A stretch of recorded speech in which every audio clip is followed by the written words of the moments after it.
Hi, I'm Robert Edwards. I'm No, we already did this, Robert. Electrician. Robert, we already did this. I do industrial electrical. I don't really ever do any work with the camera. Don't bother. We'll cut it out. Okay, we're gonna cut this part out. We can whisper through our microphones. I'm a Welcome camera to buff. this edition Welcome of to NPR's SNAPCAST. latest episode of Photography 101. Photography Hour. We say 101 because we're NPR.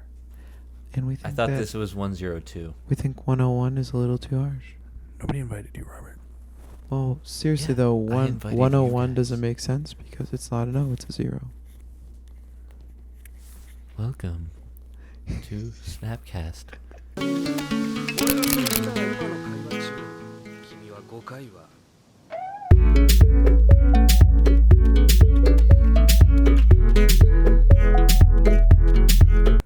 Okay, ready? Yeah. Welcome to Snapcast Episode 2.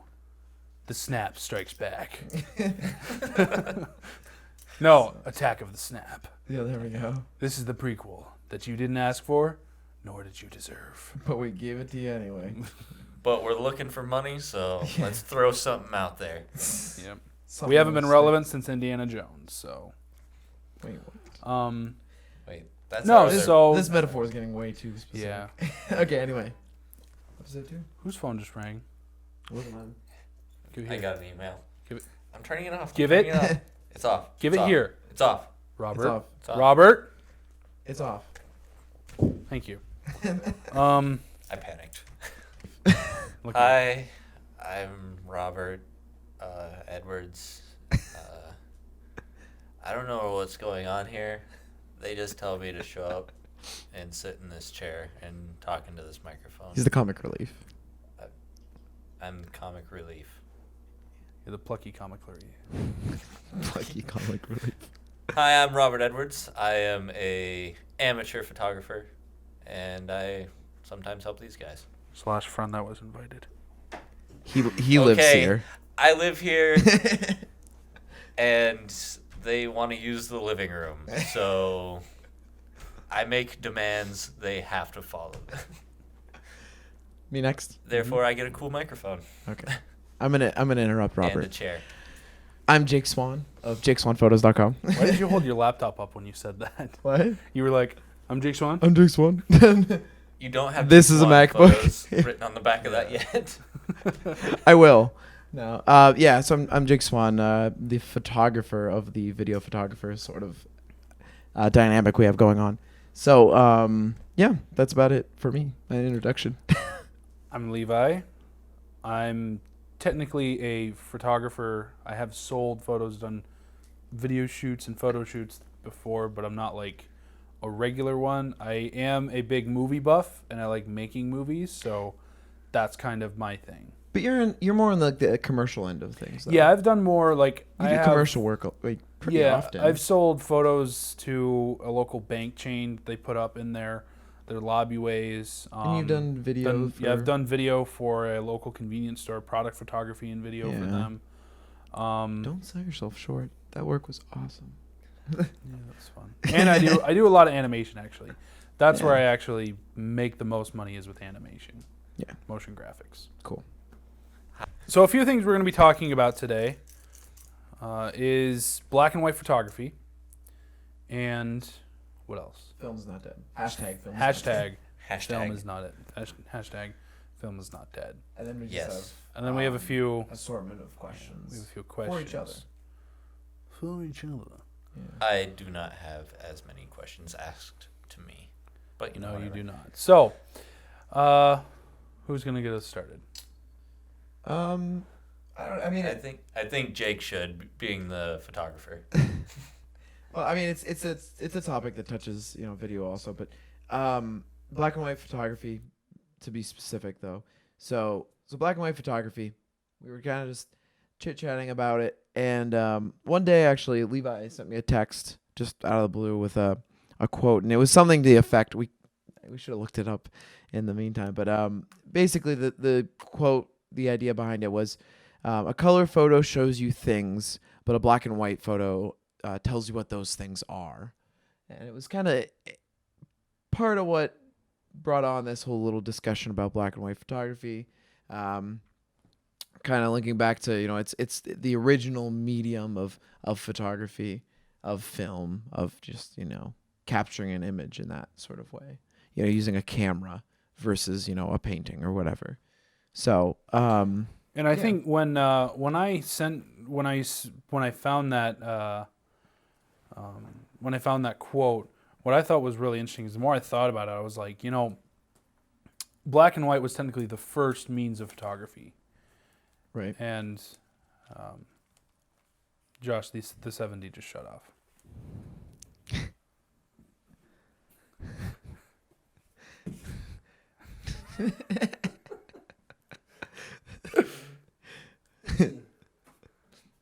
Just keep talking. You can cut to the wide. Which button is it? It's Robert's angle anyway. Yeah, who needs it? Wow. Sure. Just come around and fix it properly. Just be careful. Don't be such a Josh about it. Doesn't matter if you get in that shot. Because Levi's talking right now. Yeah. So, but the more I thought about it, the more I was like, black and white photography was the first means of photography. Right. So the fact that it's still existing, And it's still relevant. yeah, it's still relevant because when you think about things that It's not a niche sort of thing. yeah, you think about you kind of compare it to like standard definition. Standard definition is kind of died out, all of for the most part. Right. Because something came along that was better, so it Right. replaced it. Whereas black and white photography, it wasn't outmoded because color was better. It was because color was different. And so people kind of just like, I was trying to read a little bit of stuff up on the history and stuff. And it was saying that like after a certain point, after like in the 60s and stuff, it was rare that things were even shot in black and white. Because it just didn't sell. People knew color was an option now. And so they wanted color for everything. But just my little interjection there. So what do you Yeah, and it think? kind of like that was the interesting thing that it it didn't die out when something better came along. Right. And Because color, it's not necessarily better. It's just what Jake said. It's different. So, it's. I don't even think you can put it in the same bracket as standard definition versus high definition because it's completely different. Right. Standard. That's where I think that's a good Yeah. point that he brought up. Yeah, high definition is not only different. It is so much better. what? It's full. Car's full. I mean, it's full. And so, I lost my train of thought. But with high definition being so much better, nobody really, unless you're watching a classic movie where That hasn't been scaled that up hasn't to been HD. scaled up Yeah. to high definition, there's no reason to watch something in standard definition anymore. Over high definition. Over- Yeah. If there over were like high if there were definition. two options, watch it in standard or high, it's like there's no Yeah. reason to watch it in standard. I mean, Maybe there like buffer are rates or some something. there are some things where if you take an old movie and scale it up to high definition, it just looks horrible. Right. But Yeah. for the most part, Right.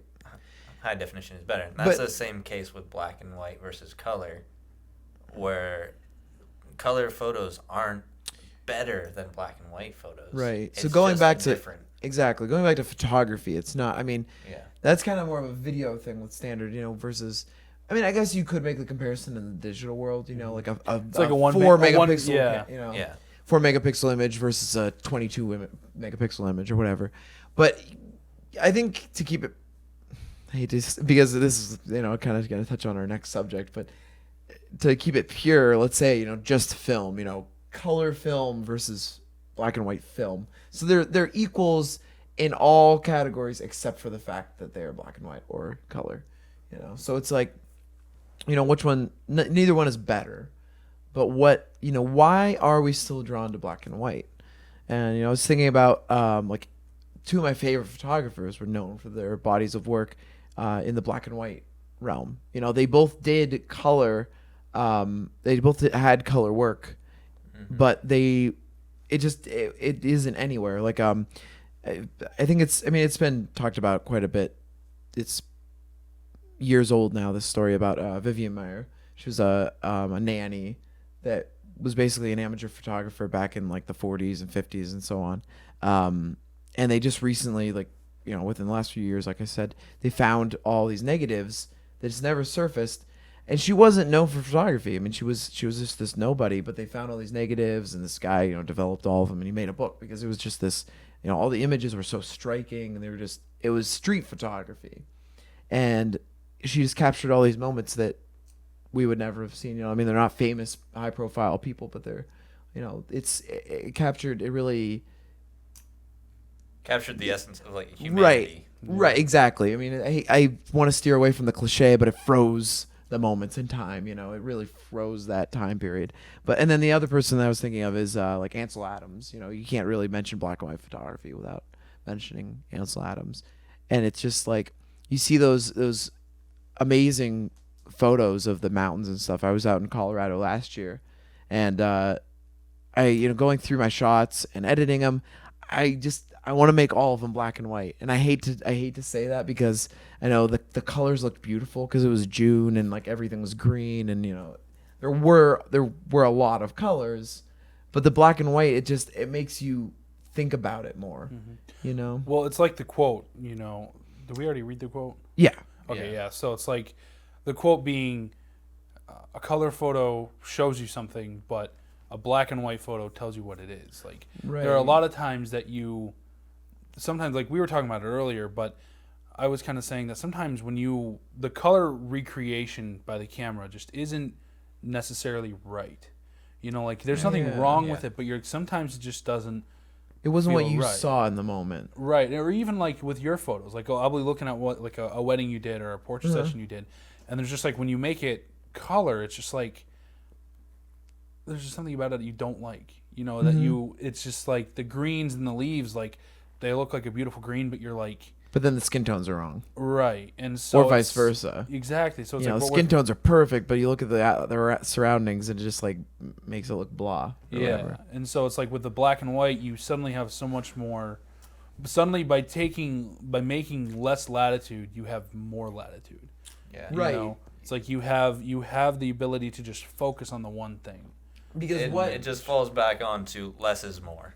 Mm-hmm. Yeah, and I think it really does take you back to the original what a photo was. A photo was just shadows on, you know, it was capturing light onto a surface, you know. And basically like black and white photography, I mean it isn't just stark blacks and whites, you know, but I mean it is a gradient between with, you know, the grays and everything, but it takes away all that stuff, like you said, you know, and it makes you focus on the shadows and the highlights and the blacks and the whites and, you know, the exposure as a whole, the contrast and everything, instead of the elements that you do see by the naked eye. You know, the things you saw in real life, you can see beyond it. You see, you know, a different story. So I guess that'd probably be what I would say is why we're drawn to it, because you're seeing something you don't normally see. Yeah. You know. So that's just a little piece of something to think about for today. Yeah, I mean, I'm not like severely, but I do have slight color blindness, and so I think sometimes I do see things a little bit differently in photography. You know, like I'll see a moment and I think of I really truly see the shadows more than I see the colors. You know, someone would be like, "Oh wow, that's a beautiful pink flower she has in her hair," or whatever. But I saw, you know, like the way that the light was hitting the back of her hair was highlighting her differently or whatever, you know. And I think it's like they both can play into each other, but the black and white, it makes you focus on those things first rather than the beautiful pink flower in her hair. You know, it's makes you look beyond it, I guess. Yeah.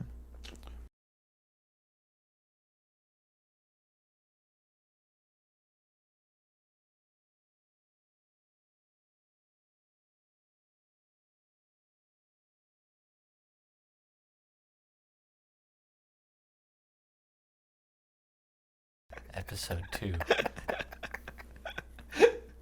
Okay. This episode is brought to you by the Popper Stopper by Shore. We're gonna get back into it. Pop stopped. We were talking about black and white photography. Oh, right. And we kind of just like Hey, let it fade into this nice little. don't laugh, Josh. Yeah, Josh. Check the camera. Can you see the camera from Are there? they recording? Are they both cameras recording? Come on, Josh. Don't worry, I'll do your job for you. They are. Wow. Go Okay, back to so- reading. Go back to reading your Twilight book or whatever. you're reading. So basically, we were talking about black and white photography, and we wanted to then touch on. Most of the times, it's a hashtag. That's kind of what we were saying. Hashtag film is not dead. But people just like it's kind of just this whole like ideology sort of thing. Like people are like, Hashtag film is not dead. So we I wanted to took talk this about photo that. with film, so therefore it is good. So No, how about it's- I think Levi actually is probably most passionate about this one. So let's let him start this off. What do you He's fixing his mic. Come on, man. he wants to he needs to get ready for his Fine. rant. You know what? I'm gonna rant about this. No. while Ranty he's- McRanterson. I like okay. shooting with film. Though he owns you- 0 cameras. I don't own I have an iPhone. And it shoots on film. It shoots on film. I know so, cause I took one apart once. And So, I shoved film. oh Okay, geez, go ahead. that peaked really bad. So I've seen a lot of photos on my Instagram feed that pop up that I'll. Oh, sorry. I really hope that I have a camera angle that I can just crop in just to that.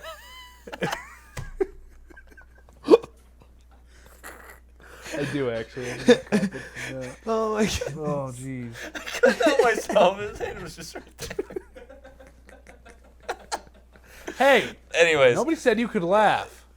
Okay, so Anyway, So you get a lot of photos on your.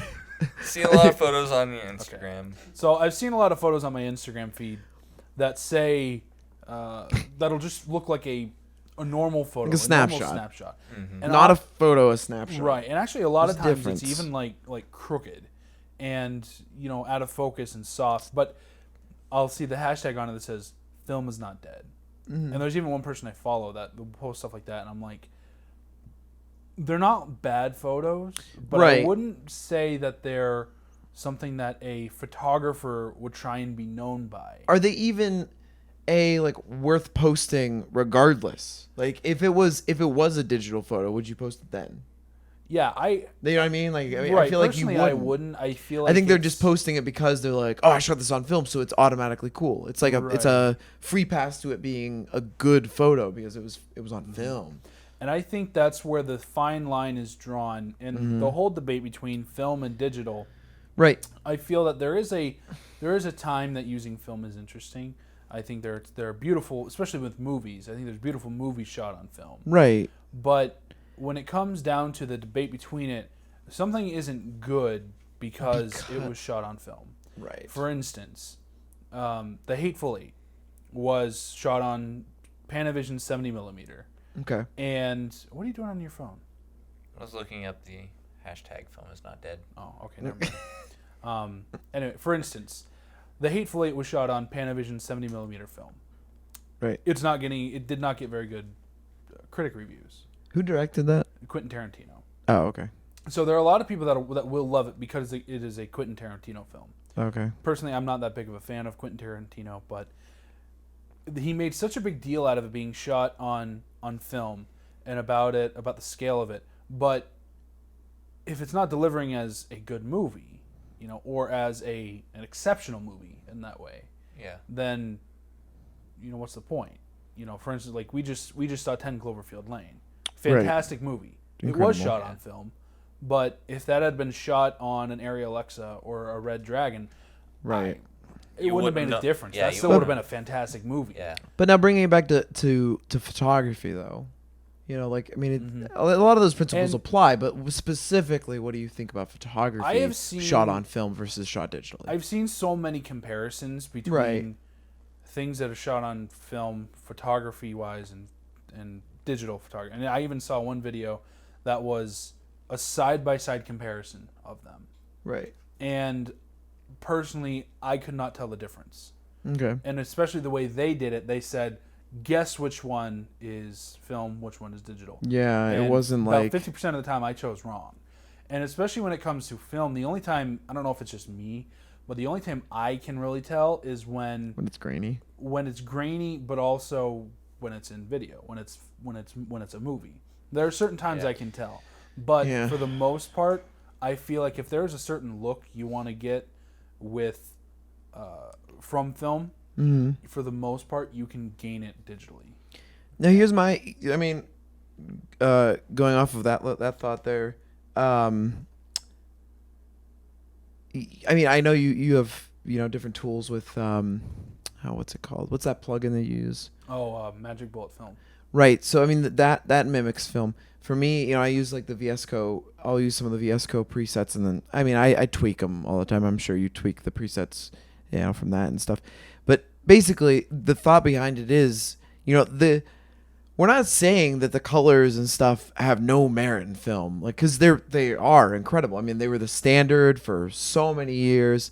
And when digital photography came out, it wasn't because film was broken. It was because there was an aspect of photography that could be better, and that was that it could be more mobile, because you didn't have to carry around film, and you didn't have to rely on having a lab, or taking your work to a lab, to get it developed.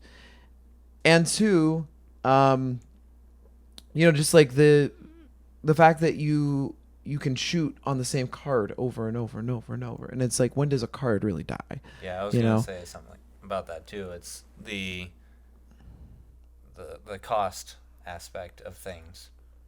Right. The cost is like, it's way the other way, because you can film cameras weren't that much cheaper than a digital camera.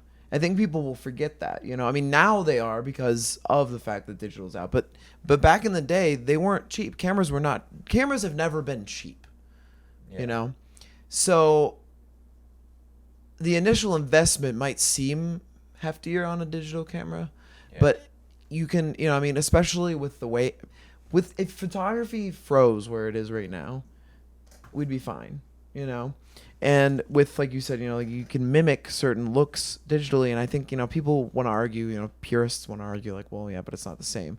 But it's like, it kind of is, because we're not blowing it up till we see it pixelate, we're not.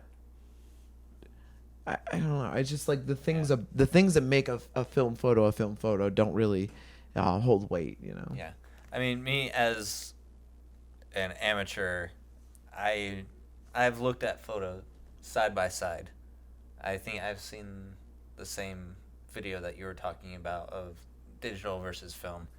And me as an amateur, I have no idea which one would be which. So right.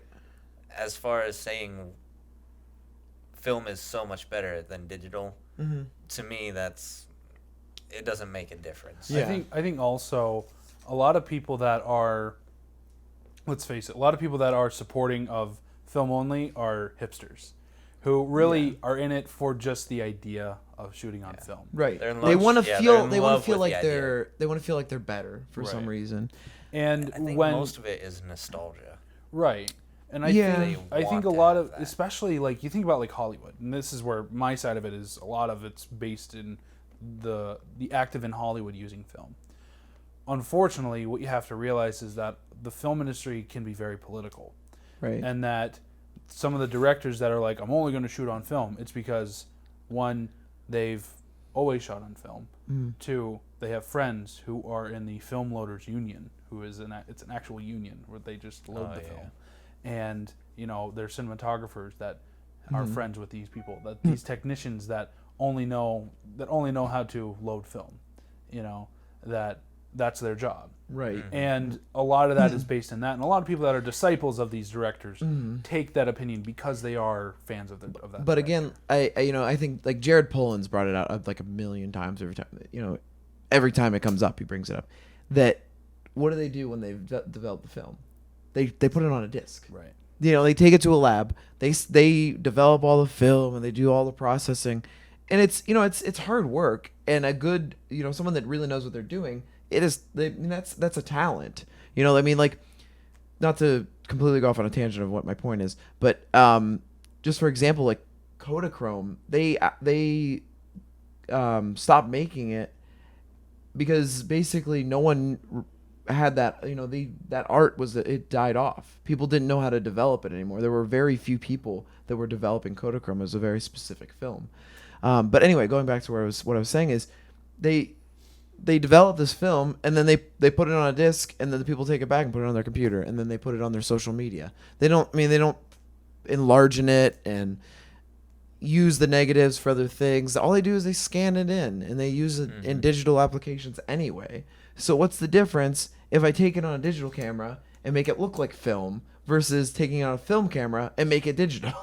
Right. You know, it's like, it's almost more insulting to the film. You know, it's you're wasting a resource. You know, it took all those chemicals and, you know, all that stuff to make it, and you're. And also, I once talked to these guys that were kind of older guys that were photographers. Yeah. And I was talking to them about it, and they were saying that how funny it is when they see these kids that are like, you know, that are millennials that are like, oh, I wish we all still shot on film, and they're like, really? Yeah. We don't. Like, you know, you've never, like, you think about like the new Kodak Super 8 camera. Right. It's like, how many people are going to be carrying the cartridges around and drop them and, you know, It's crack done. open crack it open, and then all of a sudden you just ruined all your footage. Yeah. You know, Right. that cost you Yeah. $50. Meanwhile, you could spike a SanDisk Extreme and it'd be fine. Yeah. Into a puddle. and it'd be you fine. go swimming with it, dry it out, get all your footage off. You know, like, Right. You know, it's so. I feel like a lot of it is people who are only seeing one little aspect that they like, Right. that aren't really thinking everything through, that aren't really realizing how not only the convenience of digital, but the efficiency of it. Right. That the right. rate of failure is very minimal. you Right. know? I mean, the one thing I did want to touch on with this is that I think what I do appreciate when I see something like Film is Dead, or Film is Not Dead, and it's a truly stunning photo, it does take it up a few more notches for me than just knowing that it's a digital photo, because it's not even, for me, it's not even like necessarily the Photoshop aspect. It's the fact that, you know, there's a higher level of artistry, I think, with someone that shoots strictly film. You know, they really know what they're talking about. They really know how to use a camera. Whereas I think sometimes, you know, someone could get a decent shot on a digital camera, and it could have been almost an accident. They can buy a 5D and shoot in auto and get pretty good photos. Right, exactly. You know, or like I was saying with the VSCO thing, it's like, yeah, I know how to tweak things and stuff, but you could, I mean, sometimes the exposure comes out such, you know, if you're shooting in auto and on a raw file, they can, if they have the money, they can own a copy of Lightroom, they can buy the plugin, or the presets rather, and they can make it look close to what I would make it look like, you know? Whereas with film, it's like a true professional with a film camera versus a novice with a film camera. You're never going to see the same result, ever. I mean, it's just never going to happen. But I don't think that's really the point, you know? Yeah. I think that's kind of what we're touching on. It's just I think not the point. I But I think- didn't want that to go unsaid, that we don't, I mean, it's not completely disrespect. I mean, we appreciate what film's done for photography and video. We appreciate people that do use it, and they are truly talented, and people that, you know, develop it and everything. They're very talented people, but just using it for the sake of using it doesn't make sense, you know? Right. Yeah. It's not like anything else in nature, that when something is going extinct, you know, like when an animal's going extinct, you try and save it, but Right. not necessarily when something like this is quote unquote going extinct. You shouldn't always try to save it, you know. Right. I It's- think there's some film you should save, you know, and maybe some aspects of film, but trying to, you know, hold on to some very nuanced ideas of film are just ridiculous. I was thinking too, you know, like innovation is driven by, it's like the saying, you know, like necessity is the mother of invention sort of thing, where it's like, who made the first, my angle's out, who made the first digital cameras? It was Kodak. Well, but I mean, not Oh. like specifically. Like it was people that made. Wait, what did I say? Digital or film first? You said digital. Digital. Okay, that's what I meant to say Turn first. it off and back on. Who made the first digital? It was the same people that were making film cameras. You know, So they made the digital cameras because they were realizing the benefits. You know, it was an innovation. It wasn't just like this, like, well, we could try doing it this way sort of thing, you know. I mean, how ridiculous would it be to say, you know, if film never came along, if we skipped that step in the history of cameras, if it just somehow, you know, we didn't have cameras until the digital age, until It's fine. you know, small electronics, you know, Yeah. would people just not shoot with digital cameras because they were like, I don't know, I wish there was more of an analog form of this. Yeah. Yeah. You know, it just wouldn't happen. So that's my little rant about that. All right. My biggest thing about it is still the cost. I mean, I looked up a cartridge for a Super 8 camera, and it's $34. Okay. $34.95. And then I looked up a ScanDisc Extreme 32 gig. On Amazon, you can get it for $20.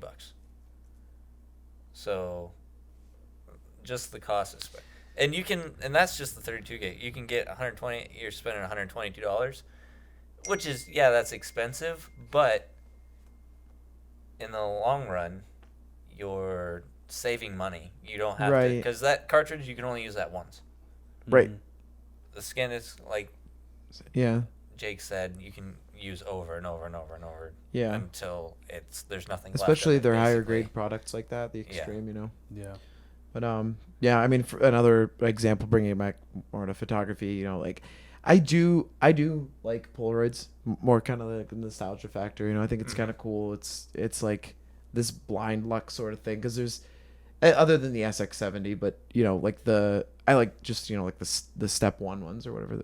I think it's called the step one. Whatever. Anyway, where just like you just press the button, you know, and I think it's kind of neat in its own way. But they discontinued Polaroid film, you know, and the Impossible Project makes it's like $25 for eight frames. It's not even it's not even the standard 10 that it used to be, you know. So it's like $3 a frame. Yeah. So that's ridiculous when you think about it that way. But I don't know. I think that pretty well wraps that up. So what are our questions for each other? Levi, question for you. As an aspiring filmmaker, director of photography, producer, at what moment in your life did you decide, this is what I want to do? I want to make videos, I want to make movies, and I want to be as good as I possibly can. Well, I had always liked movies, and I realized when I was like 14 that I liked movies more than other people. You know, of course, people called me a nerd for liking it. That would be me. Yeah. Actually, in 4th grade, I remember being so into Star Wars that everyone called me the Star Wars kid, which was hard because there was actually a video that was the Sar Wars kid that came out later. So that's better than the kid who drives his books. I'm just saying. But I didn't want to start making movies until I think I was 18, and I saw Super 8, and instantly I had, which was funny because it was kind of leading up to that, because I'd gotten a like a Sony Handycam, and I had wanted to start making videos because I'd always wanted to do videos for my YouTube channel of me like playing guitar, and I'd always tried to do that, and my parents had like a little Nikon Coolpix camera that I figured out could record like 11 minutes of video, but it was like 480p and had terrible sound quality. Yeah. And I was always like trying to figure out like, man, how do these people with these videos look so good on YouTube? Yeah. But in reality, like now that I look at them, I'm like, they weren't really that good. It's just I had no knowledge of it. You know? Yeah. And so I saw Super 8, and then I was like, you know what? I can make a movie. You know, because hey, my Sony Handycam had 160 gigs of internal storage. Right. You know, and like, man, that can record forever. So, so that's when I was like, I want to make a movie. And at the same time, Jake and I were becoming closer, like becoming better friends. And he was at the same time kind of really progressing in photography. So it was like kind of at the same time that we were like let's make a movie. You know, like we're both really into YouTube, so we're like, let's make a movie and put it on YouTube. Yeah. So that's when it really started, and it wasn't until after we had started to make videos I kind of started to really accelerate in not only my knowledge of editing software and motion graphics and animation and special effects, but just with the entire process of filmmaking. So it's really once you start doing it that you really find out whether or not A, whether you're going to be any good at it, and B, whether or not you're going to like it. Because there's always that little bit of like, you know, in reality, you may start doing this and realize, man, I hate this. You know, it's like you may think, oh, I want to be a photographer. And then you start shooting weddings because that's what pays. And you're like, man, I hate weddings so much. Like, you know, and then that's a little bit of what happened to me with weddings, shooting weddings, doing video for weddings, is that I was like, man, I really don't like doing this. You know, it was a little bit of, not that I hated weddings, but just felt like it just, the pressure of doing something for someone's event that's going to stay with them the rest of their life. You know, that's a little freaky for me, you know. So that is a lot of pressure. Yeah. yeah. But that's but I like movies, and that's where I keep it. But interestingly though, just to interject on Levi's thought there, is that I think in my humble opinion that he has done very well with making wedding videos, the ones that I've seen at least. So it's not like he hates it because he's bad at it. It just he's being very genuine in his answer that that's the reason why he doesn't like it. Well, I've only seen the one that he's done. So. Oh, okay. I still have not finished Aaron and Courtney's wedding. Oh, okay. I've started it. I've spent quite a few hours on it, and I'm just like, oh man. So now you have to finish So now it I because do. it's in the cast. Yeah. So I will Okay. finish it. Yeah. Jake, Yes. question for you. Kind of along the same lines. What moment did you decide that photography was going to be your career? Because it's gonna be my career, Yeah. or just that I wanted to get good at photography. This is going to be your career. Oh, it's kind of like two different questions, I guess. So, because I was preparing for the other way, because I was gonna kind of go like all the way back, like Levi did. Well, we kind of touched on this a little bit last week. I remember us discussing it. So I guess we did. Yeah. We wanted started to talking about go a little cameras bit and different. stuff. Yeah. Well, I mean, direction. if you don't mind, like I was gonna go back a little bit, not But cover the same. You have to answer my question as well. I will. So it was just interesting hearing Levi talk about like his history of stuff, and it's kind of my roots in photography did actually start from doing video, and I remember having my parents' power shot, and it would only record like 30 seconds of video at a time. Man. And so that was I had to like be into editing right away, because you can't make like a just 30-second video, you know. So I'd make these little videos, and I'd be like, okay, I can fit this much of a scene in 30 seconds, and then I'd be like, oh, I'll just, you know, I'll piece it together later in Windows Movie Maker, and then I figured out how to change the little title cards from blue to a different color, and I felt like so like on top of things, because everybody else is. Every time you saw one of those, like either a slideshow or something that someone made using Windows Movie Maker on YouTube, you knew it was blue. It was the blue because that was the default. Yeah. You know, so I thought, you know, I felt like a hot shot because mine were all black. You know, so it was like it was cool, and I would change the fonts and stuff. But so that's kind of where it started, because then I got really into like YouTube and watching vlogs and stuff, and I remember Mitchell Davis's videos early on. And that was where it turned over into photography, because Mitchell Davis had a Flickr, which I didn't know what Flickr was at the time. So I clicked on it, and I was like looking at it, I was like, whoa, this is really cool. Like, I never even like really thought about photography much. This was around like when I was in 8th grade, so I was like maybe like 13. And at this point, there was still the power shot, but it was kind of like I didn't really use it much. But we had this camcorder now at this point, and it was this little JVC Evrio whatever, bunch of numbers and letters for a model name, and instead of doing video on it, I mean, I did shoot videos on it. You know, I made a few videos for like school projects and, you know, videos with friends at that time. I wasn't really hanging out with Levi that early on, but so it went from videos. So I was now using this camcorder that it was like terrible. for stills. I remember and you can actually still see this if you find like my old Flickr account, you go all the way to the end. All those pictures were taken on a camcorder, and they're just they were really bad. But it was more about like the concept to me, and I think that was where I fell in love with the photography, and I realized that was what like I think that took over what I thought I wanted my dream job to be. I wanted my dream job to be photography because I thought this could be how I I can express myself. And I knew people sold, prints of stuff. But then where it turned into a career was then when I was first asked to do my cousin's wedding when I was 17. I photographed my cousin's wedding. It was the first gig that I really ever had. So I did that, and I don't know. It was kind of amazing. I have a blog up on my website, and I had a post recently. I just talked about this because it just passed the 4-year mark of when that was.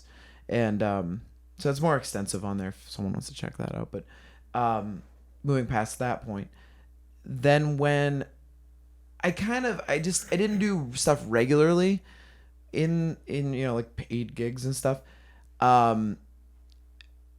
But I still, it was in the back of my head. I was working at a bank, and it wasn't the most satisfying work, but I didn't hate it enough to try to find something else. And then a friend of mine, he met someone else that was a photographer. They were an established photographer. This is what they did for a living.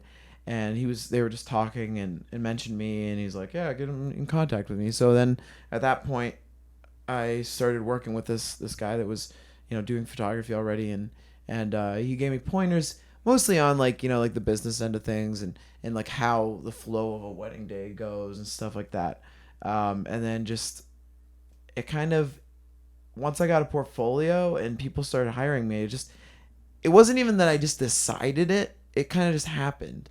Mm-hmm. And I just started, I found the artistry in weddings and in senior portraits and in family portraits and stuff. It was because I think before I was reluctant because I only knew traditional photography for those things. I only knew the school photos, and I only knew JCPenney portraits for families. And you didn't realize the very there's stiff, so much more to it that you can make it your own. Style. You can make it your own style, and that's the beautiful thing. That's the cool thing when people hire you because you're an independent person, an independent photographer. They're not hiring you because the school hired you. They're hiring you because they like your work. They like your artistic vision, what you see in stuff, So I think that was kind of just like I fell in love with that aspect of things. I still, enjoy taking photos of like inanimate objects and landscapes and buildings and stuff. But I actually do enjoy, doing weddings and senior portraits and stuff. Awesome. So. Okay. Cool. Those are the only super questions long, that I had. convoluted answer for you there. One of the things We that can cut that down. we'll just trim that out. It's just like 5 seconds. it trims out. It's like When I was 17. When I was 17. Thank you, Jake. Thanks. That's all the time we have for today. Yeah. But I remember when you were how old? I forget when this was, but there was a certain point I basically told Jake, I was like, you need to start doing this professionally. I was like, you're to the point where you don't have an excuse. Like, you need to start getting paid for this because it's good. Like, and I remember seeing, I kept, when you were like on the fence about doing it, I like was sending you websites that were like, these people are making money with it and they suck. Like, like these people are making money with it and you're better than them. Yeah. Like, and I remember when we first started hanging out, you were still shooting in JPEG because you didn't think it was worthwhile to shoot in RAW because you weren't editing photos. Right. Because I remember because I had been listening to Frono's Photo, and so I was like, I knew, like I wasn't a photographer yet, but I was like, you got to be shooting in RAW. Yeah. And you were like, I don't think it really matters. Like, and you were still getting good looking images, and you weren't editing them at all.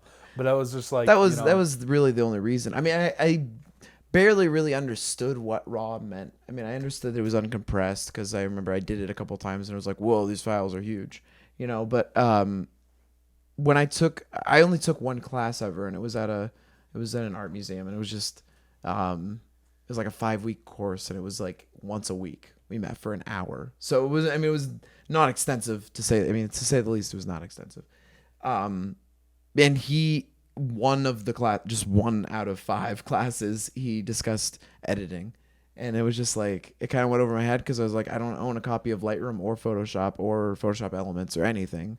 So I don't really care. I had an iMac that had iPhoto, and I thought that was cool. I was like, I can make it sepia and desaturated at the same time, So it was just like, I don't know. I just like, I would try to make the pictures look as good as I can in the camera, because I didn't have editing to rely on, nor did I have it to really alter it, But yeah, so Levi definitely was one of the people that pushed me towards it. The other friend was my friend Alex, and it was just like kind of, I would say you guys are probably like the 2 main ones that were just like, you got to do this, like you just do it. And then last year was when I kind of like, the last 2 years is when I've been doing it, but last year just was like full on, quit my day job. So Yeah, now I don't have a job. You don't have a job. As they would tell me. Yep. Mm-hmm. Yeah, do photography so we can make fun of you. My to-do list is for today. Get out of bed. Get out of bed. Look at my website. I've been as of late. I'll sit at my computer. Put pants on, maybe. I've been as of late making to-do lists in this little notebook, and they have been mocking that now lately. So and adding to it. You're welcome. Yeah. Okay, so now I have a question for you, Robert. All right. Yeah. So, as the amateur, what? I've made it past the beginner stage. What would you say is the most challenging part of capturing a photo or a video for you personally? For me personally, it's mostly because of hanging out with you guys the last couple of years. I mean, when I was like 15, 16, 17, yeah. I remember making videos with a couple of other friends on, my one friend had an LG chocolate, and we would make videos using that. And they were like really long videos, like 20 minutes long. Yeah.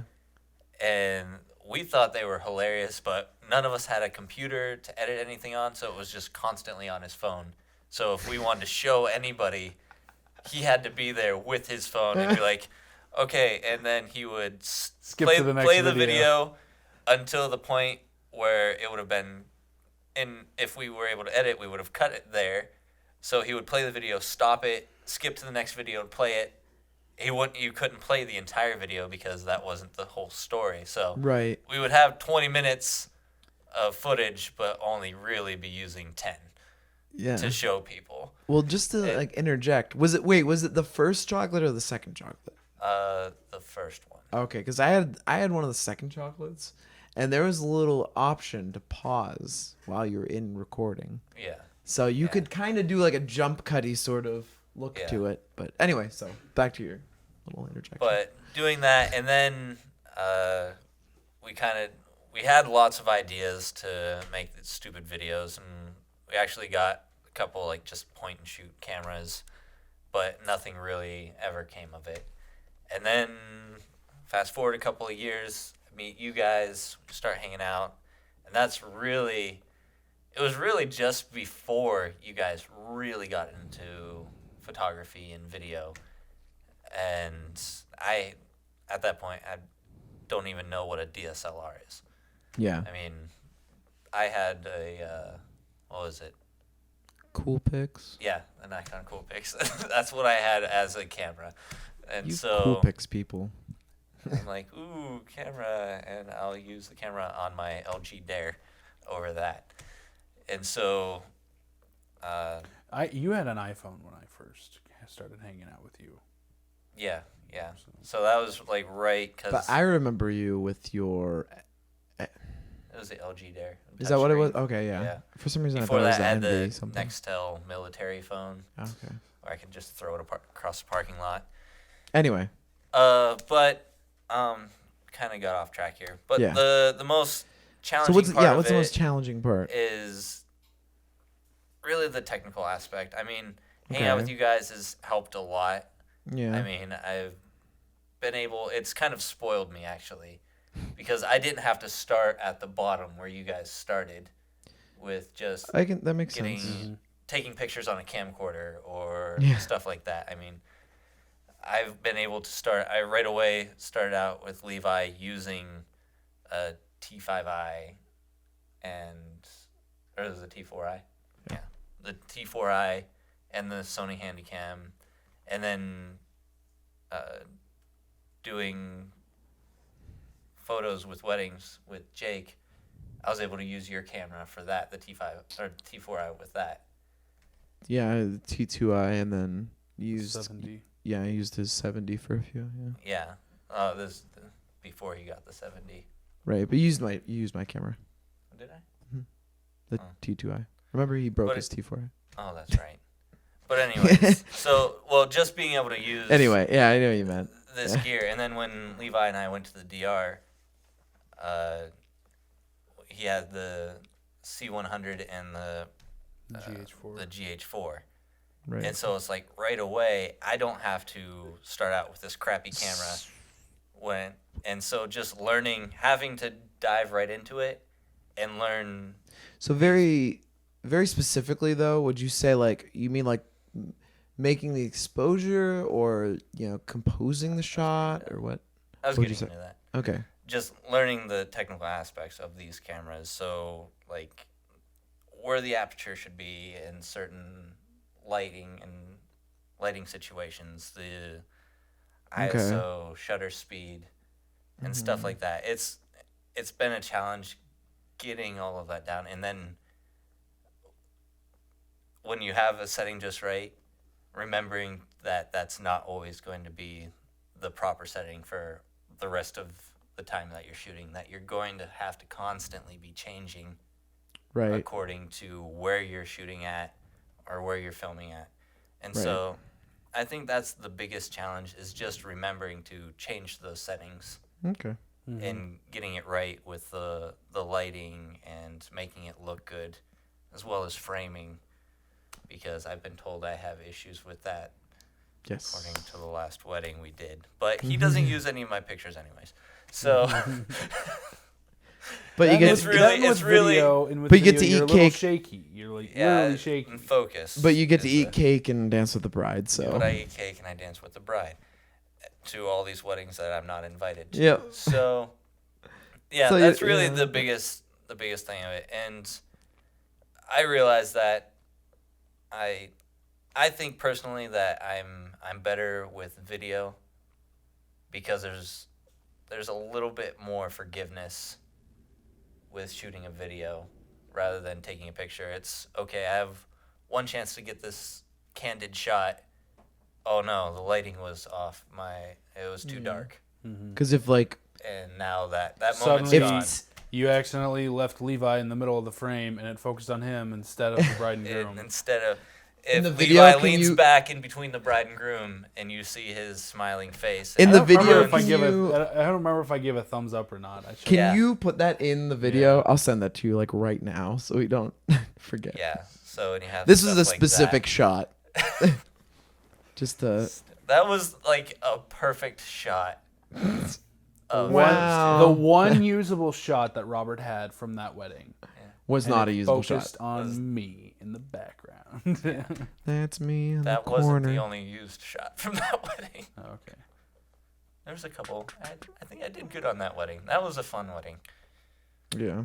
But other than that, I mean, Yeah. it's Okay. really. That's not kind of having- what I expected you to say, Yeah. kind of. It's not any using better equipment is not easier than using lower grade equipment, because there's more to learn with better equipment if you don't already know the basics, which is what I did starting with photography and videography with you guys. Is I didn't even have a grasp of the basics of it, and now I have this multi-$1,000 camera in my Yeah. hand, and I have to shoot a video and make it look good. Yeah. And so it's not always easy, but it is. It's a lot of fun being able to use this equipment. Yeah. Cool. It's a little bit of trial by fire, kind of Yeah. putting it right Which into the midst of I it. think I've progressed a lot since, Yeah. Mhm. and that's why I'm buying my own camera. Soon. Buying my own camera, guys.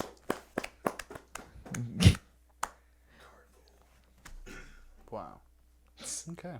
Well, do you want to wrap it up? Well, right I there? think that's a good point to wrap it up. Yeah. Yeah. Where are we at? We're at an hour and 3 minutes with about 20 minutes. 20 20 minutes, minutes to of edit usable. out. Which is a So, good length. yeah, 40 I like minutes that. is Yeah. plenty. Yeah. Hopefully it's around that mark.